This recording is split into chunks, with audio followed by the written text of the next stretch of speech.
Experiencing no sound from your Spectrum cable box? Let's troubleshoot. Most issues stem from HDMI handshake failures, outdated firmware, or incorrect settings.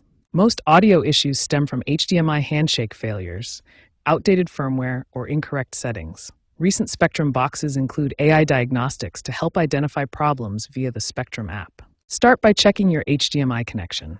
Ensure you're using a high-speed HDMI cable version 2.0 or above, and that it's securely connected to both the cable box and your TV. Try a different HDMI port on your TV. Next, power cycle both your Spectrum box and TV by unplugging them for 60 seconds, then rebooting. Once rebooted, navigate to your TV's input settings and confirm the correct HDMI input is selected. If HDMI isn't working, consider using an optical Toslink audio cable for surround sound.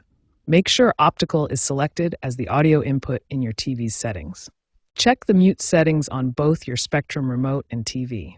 Sometimes the mute button can get stuck. If audio is still absent, update your Spectrum cable box firmware via the Spectrum app or website. For advanced users, the Spectrum boxes have built-in audio testers accessed by pressing OK + down arrow OK on the remote. If basic troubleshooting doesn't resolve the issue, delve into advanced settings. For HDMI problems, enable HDMI ARC on your TV if available. This simplifies connections by combining audio capabilities into a single HDMI cable. Ensure audio formats like PCM or Dolby Digital match between the cable box and TV.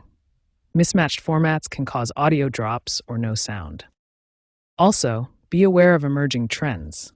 The shift towards streaming cable models can introduce audio bugs, such as app overlays muting cable audio. Voice assistants on smart TVs can cause mute conflicts. Spectrum is working on integrating AI assistants into cable boxes for real-time audio troubleshooting. By 2027, these will reduce DIY fixes. With 5G integration, expect wireless audio options to replace HDMI optical in 60% of new setups. Ultimately, if you're still facing issues, contacting Spectrum support or trading in an older box for a newer one might be the best solution. As of September 2025, Spectrum reports a 15% drop in audio-related support tickets compared to 2024, attributed to proactive firmware pushes and a $50 trade-in program for newer units.